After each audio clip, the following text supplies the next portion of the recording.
हिंद, स्वागत है आप सभी का आपके अपने चैनल लक्ष्य तक पर। जी हाँ, यूट्यूब पर पहली बार आपको यूपी टेट की फ्री प्रैक्टिस बैच प्रोवाइड की जा रही है, वो भी हमारे चैनल लक्ष्य तक पर। तो चलिए, फ्री प्रैक्टिस बैच के अंतर्गत आज हम पढ़ने वाले हैं सीडीपी। सीडीपी के ये वो प्रश्न हैं जो परीक्षा में पूछे जा सकते हैं। यकीन करिए, यहाँ पर जो भी पढ़ाया जा रहा है आपकी परीक्षा में सीधे सीधे छप सकते हैं। तो चलिए क्लास को स्टार्ट कर देते हैं। पहली बार आए हैं तो चैनल को यहाँ पर सब्सक्राइब करिएगा और बेल आइकन को ऑन करिए। परीक्षा तक आपको निःशुल्क यहाँ पर प्रैक्टिस सेट प्रोवाइड किया जा रहा है, ठीक है। साथ में मॉडल पेपर, मैराथन क्लास, सारी की सारी चीज़ें प्रोवाइड की जाएंगी। तो चलिए क्लास को स्टार्ट करते हैं, देर न करते हुए। क्लास बहुत ही इंपॉर्टेंट होने वाली है। निम्नलिखित में से कौन सा चिंतन में प्रयुक्त होने वाली सामग्री के अंतर्गत नहीं आता? अब आपको बताना है कि वह कौन सा है जो चिंतन में प्रयुक्त होने वाला सामग्री के अंतर्गत नहीं आएगा। ए ऑप्शन का रहा है पदार्थ, बी ऑप्शन का रहा है प्रत्यय, सी ऑप्शन का रहा है प्रतिमा और डी ऑप्शन का रहा है संवेदना। चलिए कमेंट करिए यहाँ पर कौन सा उत्तर हो जाएगा हमारा सही। क्या पूछा गया है जल्दी से बताइए कि निम्नलिखित में से कौन सा चिंतन में प्रयुक्त होने वाला सामग्री के अंतर्गत नहीं आता? तो वह हो जाएगा हमारा उत्तर पदार्थ, ठीक है। तो यहाँ पर हमारा ए ऑप्शन सही हो जाएगा। और आगे बढ़ेंगे। क्लास अच्छी लग रही हो तो लाइक कर दीजिएगा, क्योंकि इस क्लास में हम रैपिड फायर तरीके से आपको क्वेश्चन प्रोवाइड कर रहे हैं। परीक्षा चाहे जब हो आपकी, लेकिन तैयारी आपको करनी चाहिए मेरे हिसाब से। क्यों? अगर आप पहली बार में चाहते हैं तो पास होना, तो फ्री प्रैक्टिस बैच आज ही हमारे साथ ज्वाइन करिए, क्योंकि हम डेली सुबह 10 बजे आपके लिए क्लासेज करा रहे हैं। सिर्फ यह यूपी टेट के लिए स्पेशली क्लास हम करा रहे हैं। वैसे तो ये पूरा का पूरा सिलेबस सुपर टेट में भी काम आने वाला है। तो जितने भी लोग यूपी सुपर टेट की तैयारी कर रहे हैं उनके लिए भी ये क्लासेज इंपॉर्टेंट होने वाले हैं, ठीक है। स्पेशली यूपी टेट वाले तो जरूर देखा करिए। चलिए, कह रहा है कि देखिए हिंदी भी सेम है सुपर टेट में, और लगभग बाल विकास भी सेम है। कुछ चैप्टर वहाँ पर नया है सुपर टेट में। और ईबीएस तो होगा ही, आप जानते हैं सुपर टेट में ईबीएस पूछा जाता है, एसएसटी पूछा जाता है। तो कुल मिलाकर इतना हम कहना चाह रहे हैं, जो भी लोग यूपी टेट की तैयारी कर रहे हैं उनके लिए प्लस पॉइंट होगा सुपर टेट में, ठीक है। और जो लोग सिर्फ सुपर टेट की तैयारी करना है, अगर उनको कहीं पर अभी क्लासेस सुपर टेट की नहीं मिल रही फ्री प्रैक्टिस बैच, तो यहाँ पर हम आपको प्रोवाइड कर रहे हैं, आप इसे देखा करिए। हिंदी की एकदम बेहतरीन क्लास आपको प्रोवाइड करें, क्योंकि सुपर टेट में 20 नंबर पूछा जाता है और यूपी टेट में 30 नंबर हिंदी पूछा जाता है। तो सुपर टेट वालों अगर आप भी देख रहे हैं तो ये 20 नंबर कन्फर्म हो जाएगा, और यूपी टेट वालों को 30 नंबर तो कन्फर्म होने वाला है, ठीक है। तो चलिए दोनों लोग देखा करिए, क्योंकि यह मत समझिएगा यह स्पेशली एक लोगों के लिए है, ठीक है। चलिए बात करेंगे प्रश्न की। तो कहा जा रहा है कि बालक के कोषों और पेशियों में समय के साथ साथ होने वाला परिवर्तन, जिसके कारण वह निश्चित समय पर ही कोई कार्य करने के योग्य होता है, तो कहलाता है। क्या कहलाएगा? आप जल्दी से कमेंट करिए। चलिए, ए ऑप्शन करा है प्रत्यक्षीकरण, बी ऑप्शन करा है परिपक्वता, सी ऑप्शन करा है सामंजन और डी ऑप्शन करा है इनमें से कोई नहीं। चलिए कमेंट करिए यहाँ पर इस प्रश्न का उत्तर कौन होगा। बालक के कोषों और पेशियों में समय के साथ साथ होने वाला परिवर्तन, जिसके कारण वह निश्चित समय पर कोई कार्य करने के योग्य होता है, तो उसे हम क्या कहेंगे? चलिए कमेंट करिए एक बार। बिल्कुल सही, हमारा क्या हो जाएगा यहाँ पर? उत्तर हो जाएगा परिपक्वता। हमारा बी ऑप्शन यहाँ पर सही हो जाएगा।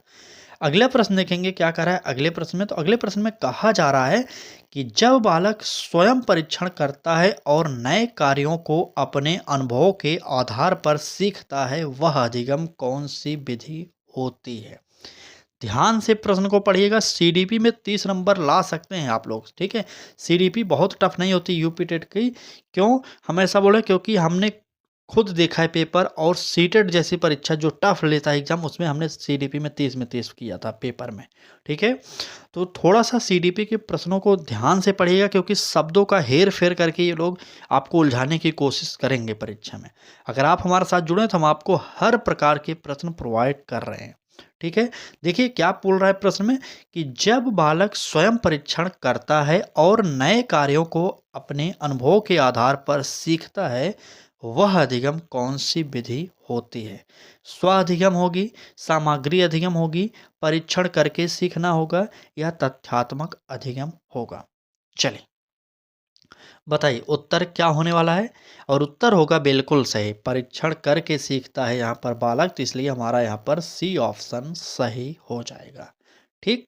चलिए, अभी तक आपने हमारी यूपी टेट की पिछली क्लासेस नहीं देखे तो चैनल पर जाइए, वहाँ पर यूपी टेट की सारी क्लासेस आपको मिल जाएंगी। यूपी टेट क्लासेस के नाम से प्लेलिस्ट हमारे चैनल पर बना दी गई हैं, वहाँ पर यूपी टेट के प्रीवियस ईयर भी आपको मिल जाएंगे और साथ में कुछ महत्वपूर्ण क्लास भी मिल रही हैं वहाँ पर। चलिए देख लीजिए उन क्लासेज को और आगे बढ़िए। तब तक अगला प्रश्न देखेंगे कि पावलोव ने सीखने से संबंधित अपने सिद्धांत का प्रतिपादन किसके ऊपर प्रयोग करके किया था? किसके ऊपर किया था? ए ऑप्शन करा कुत्ता का, बी ऑप्शन बिल्ली पर, सी ऑप्शन तोता पर, डी ऑप्शन वन मानुस पर। चलिए बताइए कि कोहलर ने किस पर प्रयोग किया था? तो कोहलर ने किस पर प्रयोग किया था? तो कोहलर ने कुत्ते पर प्रयोग किया था। यहाँ पर हमारा ए ऑप्शन सही हो जाएगा। अब बात करा जाए कि बिल्ली पर किसने किया था, तो बिल्ली पर किसने किया था? तो थॉर्नडाइक ने किया था। आप लोगों को पता होना चाहिए, ठीक है। थॉर्नडाइक ने बिल्ली पर प्रयोग किया था। अब यहाँ पर तोता की कोई बात नहीं करता, लेकिन हमारा वन मानुस जो है यह बात किया गया था किसके द्वारा?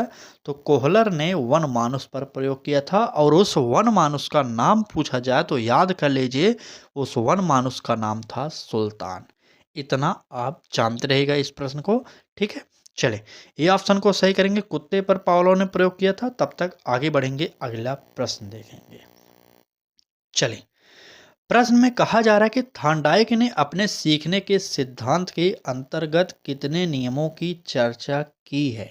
ए ऑप्शन का रहा है 4, बी ऑप्शन का रहा है 2, सी ऑप्शन का रहा है 3 और डी ऑप्शन का रहा है 5।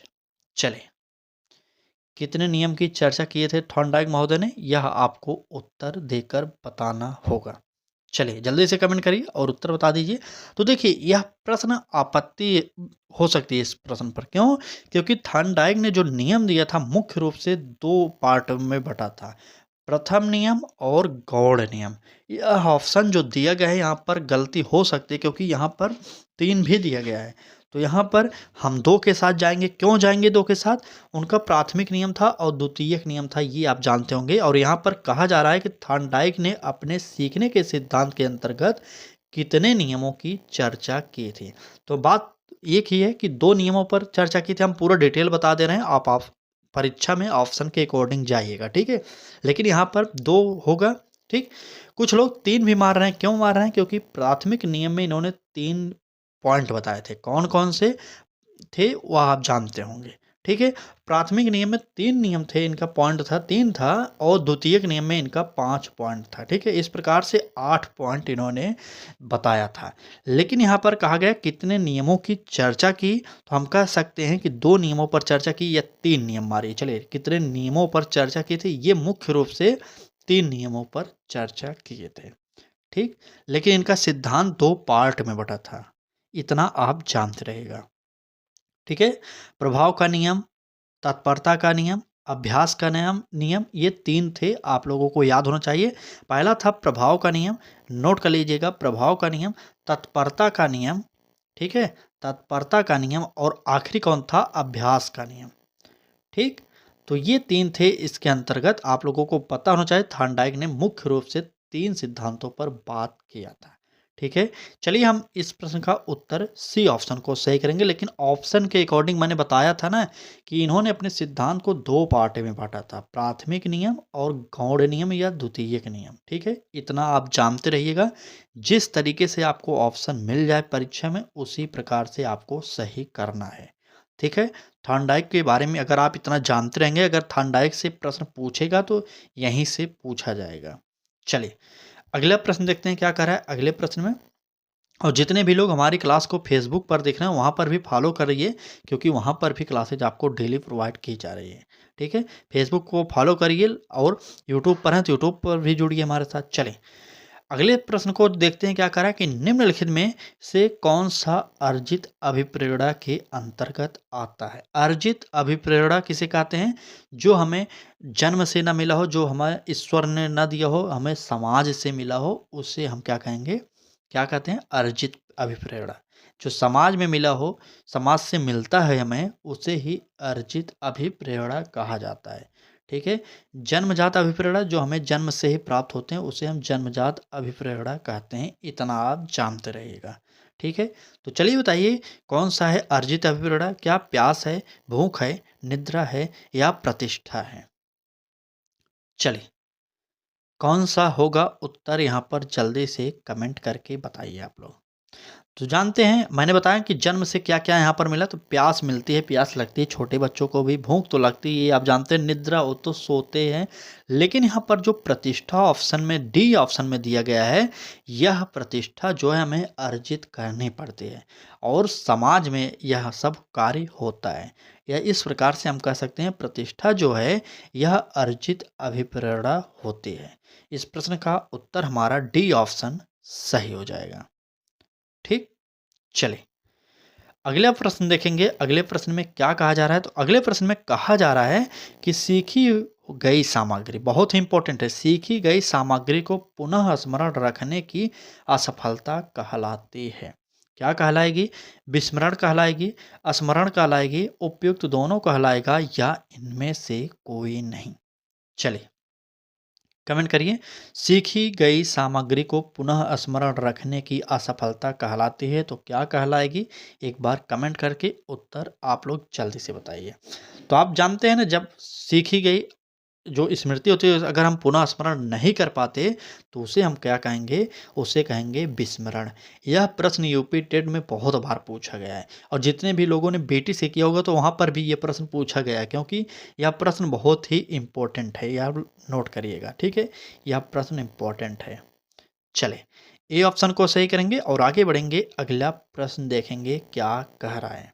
चलिए प्रश्न में कहा जा रहा है कि किसी आवर्गीकृत प्रदत्त में सबसे अधिक बार आने वाली संख्या कहलाती है। देख रहे हैं प्रश्न का जो है शब्द इतना टफ कर दिया गया, अगर आपसे सिंपल में पूछा जाता तो आप इसका उत्तर शायद दे देते, लेकिन यहाँ पर प्रश्न किस प्रकार से पूछा गया कि आप गलती कर दें।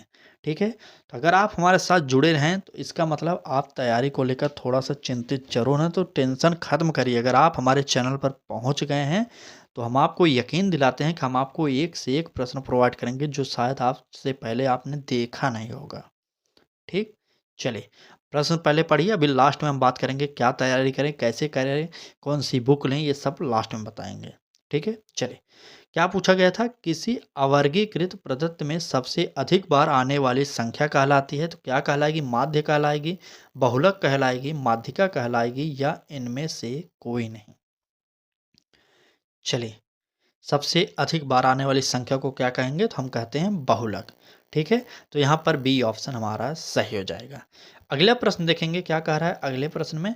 तो यहाँ पर कहा जा रहा है कि बाल विकास का विभाजन कितनी अवस्था में किया जाता है? आपने पढ़ा होगा, बीएड किया होगा वहाँ पर भी, बीटीसी किया होगा वहाँ पर भी यह प्रश्न बनता है। चलिए बाल विकास का मुख्य रूप से वर्णन कितने पार्ट में किया गया था? 4 पार्ट में, 3 पार्ट में या 5 पार्ट में या 6 पार्ट, मतलब कितनी अवस्थाओं का वर्णन किया गया है बताइए। 4, 3, 5, 6 कौन सा option A B C D में? उत्तर जल्दी से दीजिए आप लोग। चलिए जल्दी कमेंट करिए। बिल्कुल सही। कितने? तो हमारा उत्तर जो होगा 3 अवस्थाओं का वर्णन किया गया है। कौन कौन सा? शैशवावस्था, बाल्यावस्था और किशोरावस्था। ठीक है, प्रौढ़ावस्था का जिक्र बाल विकास के अंतर्गत नहीं किया जाता, इतना आप जानते रहिएगा। ठीक है, तो यहाँ पर हमारा शैशवावस्था हो जाएगा, बाल्यावस्था हो जाएगा और किशोरावस्था, यही 3 अवस्थाओं का वर्णन बाल विकास के अंतर्गत किया जाता है। ठीक है, तो यहाँ पर क्या उत्तर निकला हमारा? बी ऑप्शन सही हो जाएगा। ठीक। चलिए आगे बढ़ते हैं। क्लास कैसी लग रही है आप लोग बताइए। इस प्रकार से अगर हम आपको सीडीपी के कुछ 1000-2000 प्रश्न करा दें तो कैसा लगेगा? अभी समय हमारे पास, हम करा सकते हैं 1000 प्रश्न, बस आपका सहयोग चाहिए। अगर आप डेली क्लासेज अटेंड करेंगे, पढ़ेंगे, क्योंकि यूट्यूब हमें सब बता देता है कितने लोग जुड़े हैं हमसे और कितने लोग पढ़ रहे हैं हमसे। ठीक है, तो अगर आप लोग डेली पढ़ाई करते रहेंगे, क्लास को देखेंगे, तभी तो हम प्रोवाइड करेंगे, नहीं तो हमें क्या ज़रूरत है, हम अभी से यूपी टेट की क्लास बंद कर देंगे। ठीक, पढ़ाई करिए है, यह आपके लिए लाभकारी होगा। ठीक है, चलिए बात करेंगे अगले प्रश्न की। तो कहा जा रहा है कि बालकों को पूर्वजों से प्राप्त गुण कहा जाता है, क्या कहते हैं? क्या आनुवंशिकता कहेंगे, परिपक्वता कहेंगे, वातावरण कहेंगे या इनमें से कोई नहीं? चलिए कमेंट करिए उत्तर क्या होने वाला है। बालकों को पूर्वजों से प्राप्त गुण क्या कहा जाता है? चलिए कमेंट करिए जल्दी से। आपने सुना होगा यार। चलिए यहाँ आनुवंशिकता दिया गया ना, ए ऑप्शन हमारा सही हो जाएगा। ठीक है, बालकों से जो प्राप्त होता है पूर्वजों से, दादा दादी से, नाना नानी से, चाचा चाची से, ये सब जो चाचा से ये सब आते हैं ना, तो ये सब पूर्वजों से उनके अंदर कुछ गुण होते हैं। ठीक है, तो यहाँ पर इस प्रश्न का उत्तर जो होगा हमारा ए ऑप्शन सही हो जाएगा। चलिए अगले प्रश्न देखते हैं क्या कह रहा है अगले प्रश्न में। तो अगले प्रश्न में कहा जा रहा है कि बुद्ध के समूह कारक सिद्धांत का प्रतिपादन किसने किया था? क्या वेवर ने किया था, पियाजे ने किया था, थर्स्टन ने किया था, इनमें से कोई नहीं? चलिए कमेंट करिए बुद्ध के समूह कारक सिद्धांत। अभी पहले वो दूसरा प्रश्न था बुद्ध का बहुकारक सिद्धांत था जो हार्वर्ड गार्डनर ने दिया था। ठीक है, तो यहाँ पर क्या हो जाएगा उत्तर? समूह कारक सिद्धांत के प्रतिपादक जो थे वो थे थर्स्टन महोदय। यहाँ पर इस प्रश्न का उत्तर जो निकलेगा सी ऑप्शन सही हो जाएगा। ठीक, और पियाजे ने संज्ञानात्मक विकास का सिद्धांत दिया था, ये आपको मैंने बताया भी ऊपर। ठीक है, संज्ञानात्मक विकास का सिद्धांत जीन पियाजे के द्वारा दिया गया था। ठीक, चले इस प्रश्न का ऑप्शन सी सही हो जाएगा, थर्स्टन महोदय। आप लोग याद कर लीजिए और आगे बढ़िए। अगला प्रश्न देखते हैं क्या कह रहा है। ठीक है, प्रश्न में कहा जा रहा है कि निम्नलिखित में कौन सा परीक्षण बुद्धि का मापन करता है?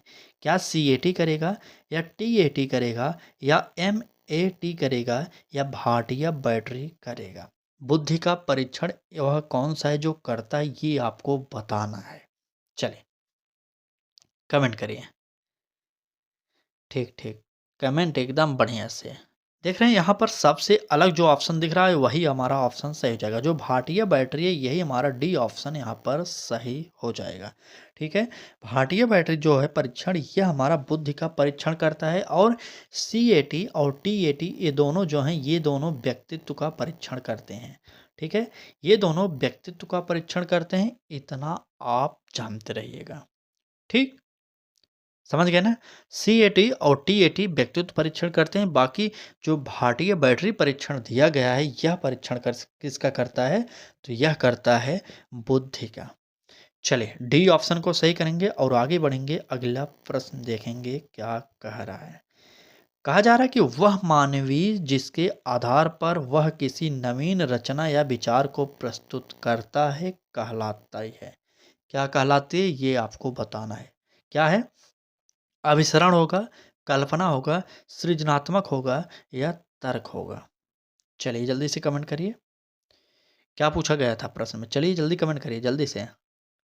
सृजनात्मकता हो जाएगा। ठीक है, चलिए यहाँ पर यही उत्तर हमारा सही हो जाएगा। वह मानवी जिसके आधार पर किसी नवीन रचना या विचार को प्रस्तुत करता है कहलाता है क्या? तो वह कहलाएगा सृजनात्मकता। ठीक है, ये नोट कर लीजिएगा क्योंकि यह प्रश्न यूपी टेट में पिछली परीक्षा में पूछा जा चुका है, ये आप देख लीजिएगा।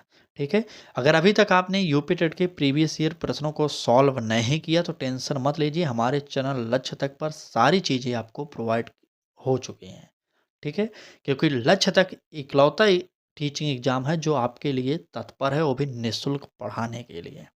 चलिए अगले प्रश्न देखते हैं क्या कह रहा है। अगले प्रश्न में कहा जा रहा है कि व्यक्ति का संपूर्ण व्यवहार प्रतिमान जो उसकी समस्त विशेषताओं के योग को व्यक्त करता है कहलाता है। क्या कहलाएगा ये आपसे पूछा जा रहा है। व्यक्तित्व कहलाएगा, रुचि कहलाएगा, प्रेरणा कहलाएगा या कल्पना कहलाता है? तो जल्दी से कमेंट करिए कि व्यक्ति का संपूर्ण व्यवहार प्रतिमान जो उसकी समस्त विशेषताओं के योग को व्यक्त करता है क्या कहा जाएगा उसे? चलिए बिल्कुल सही। जो लोग भी उत्तर बता रहे हैं क्या बता रहे हैं? चलिए रुचि बता रहे हैं, बिल्कुल गलत हो जाएगा। यहाँ पर हमारा उत्तर हो जाएगा ए ऑप्शन व्यक्तित्व। इसी तो हम कहेंगे, व्यक्तित्व इसी को कहा जाता है, इतना आप जानते रहिएगा। ए ऑप्शन को यहाँ पर सही करेंगे। क्या कहा गया था कि व्यक्ति का संपूर्ण व्यवहार प्रतिमान जो उसकी समस्त विशेषताओं के योग को व्यक्त करेगा उसे ही हम व्यक्तित्व कहते हैं। ठीक, ये आप जानते रहिएगा और आगे बढ़िए, अगला प्रश्न देखते हैं क्या कह रहा है। चलिए, प्रश्न में कहा जा रहा है कि अनुभव एवं प्रशिक्षण के कारण व्यवहार में होने वाला परिवर्तन कहलाता है। क्या कहलाएगा? ए ऑप्शन कर रहा है प्रेरणा, बी ऑप्शन कर रहा है प्रत्यक्षीकरण, सी ऑप्शन कर रहा है अधिगम और डी ऑप्शन कर रहा है संवेदना। चलिए, अनुभव एवं प्रशिक्षण के कारण व्यवहार में होने वाला परिवर्तन क्या कहा जाएगा? चलिए कमेंट करिए क्या कहलाएगा। बिल्कुल सही, यह अधिगम की परिभाषा है और इसे ही हम अधिगम कहेंगे। अधिगम का अर्थ क्या होता है? तो अधिगम का अर्थ होता है सीखना। ठीक है, अधिगम का अर्थ क्या होगा? तो अधिगम का अर्थ होता है सीखना और इस प्रश्न का उत्तर भी हमारा सी ऑप्शन सही हो जाएगा। चलिए आगे बढ़ते हैं। आज की क्लास में इतने ही प्रश्न हैं। अगर आप भी चाह रहे हैं हमारे साथ जुड़कर फ्री में तैयारी करना तो आप चैनल से जुड़ जाइए, क्योंकि आपको यहाँ पर यूपी टेट की निःशुल्क तैयारी फ्री प्रैक्टिस बैच के द्वारा कराई जा रही है। और यह भी यूट्यूब पर पहली बार हो रहा है कि परीक्षा के इतने दिन पहले से ही कोई यूट्यूबर है जो आपको फ्री प्रैक्टिस बैच प्रोवाइड कर रहा है। नहीं तो किसी भी बड़े टीचिंग प्लेटफॉर्म पर जाएंगे आप, इसका चार्ज आपको देना पड़ेगा लगभग 499 रुपये, लगभग 500 रुपये इसका चार्ज आपको देना पड़ता है वहाँ पर। लेकिन यही चीज़ हमारे चैनल पर आपको फ्री में प्रोवाइड की जा रही है। जिस दिन तक आपकी परीक्षा होगी उस दिन तक क्लासेज चलेंगी। तो तैयार रहिए। अगर आप भी चाह रहे हैं जुड़ना तो चैनल से जुड़ जाइए, सब्सक्राइब करिए, फेसबुक पर देख रहे हैं तो फॉलो करिए और डेली सुबह 10 बजे हमारी क्लासेज को ज़रूर देखिए, क्योंकि जब तक आप लोग देखेंगे तभी तक हम क्लास चलाने वाले हैं। मुझे पता है कि फ्री चीज़ें इज्जत नहीं की जाती है, ठीक है? इसलिए जब तक आप पढ़ाई करेंगे तभी तक हमारी क्लासेज कंटिन्यू चलते रहेंगे। ठीक? चलें, क्लास कैसी लगी इस प्रकार से अगर आपको रैपिड फायर तरीके से कुछ सीडीपी की क्लासेस प्रोवाइड की जाएँ, ये आप बताइएगा। करी जाएँ, हिंदी की भी, ईवीएस की भी इस प्रकार से डेली 20 से 22 मिनट की क्लासेस प्रोवाइड की जाएँ जब तक आपकी परीक्षा की डेट नज़दीक ना आ जाए। कैसा लगेगा? एक बार बताइएगा ज़रूर। ठीक है? चलिए धन्यवाद।